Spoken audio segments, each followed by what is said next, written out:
In this tutorial, I'll be showing you how to access TCI, our social studies curriculum. The first thing I did was logged into Clever, and now I'm on my Clever homepage. And I'm going to scroll down until I get to Science and Social Studies, and I'm going to click open the TCI application. Once this TCI application opens, you will see all of our units that we've been covering in social studies. We're currently on Unit 8, but you'll want to click on the unit that your teacher's on. So I open up that unit, and you'll notice that you have the whole textbook. This is what we oftentimes will read and discuss in class. And as you scroll down, you'll have a journaling or activity that you need to complete as well. When you're ready to go to the next section, you'll simply click on Next Section, or you can also click on this top part here and click on the section that you would, on this drop down, click on the section that you'd want to go to. Once you're in here, a couple of features I want to point out. You have a play feature that if your volume was on, you'd be able to have the text read to you if you prefer to do that instead of reading it yourself. You can also star the main ideas. These are the ideas that are the most important in the text.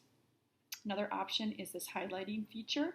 So you click on a piece of text that you think is really important, hold your finger down on it, highlight what's important, and then click a color, and that'll highlight the text for you.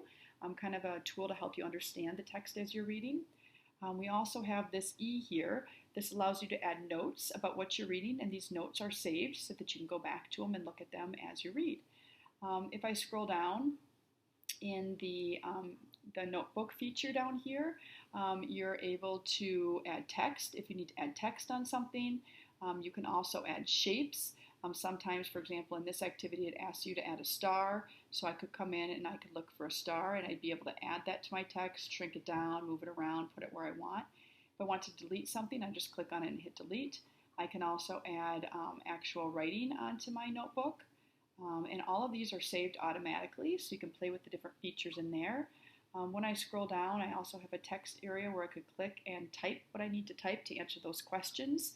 And again, this saves automatically. Your teachers will be able to look at these, and this is how they'll be able to grade you on what you've accomplished in social studies. Other features over here on the left-hand side, notebook, this just brings you directly to the notebook feature that you're in. You'll also be able to go to lesson games. There's a game for each unit to help you review the unit. And your teacher might have you go to that before you would take the unit test. There's also vocabulary cards, which are a great place to review what you're working on.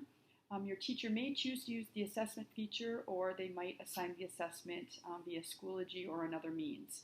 All of these features, again, you can use to continue learning our social studies curriculum. Thank you.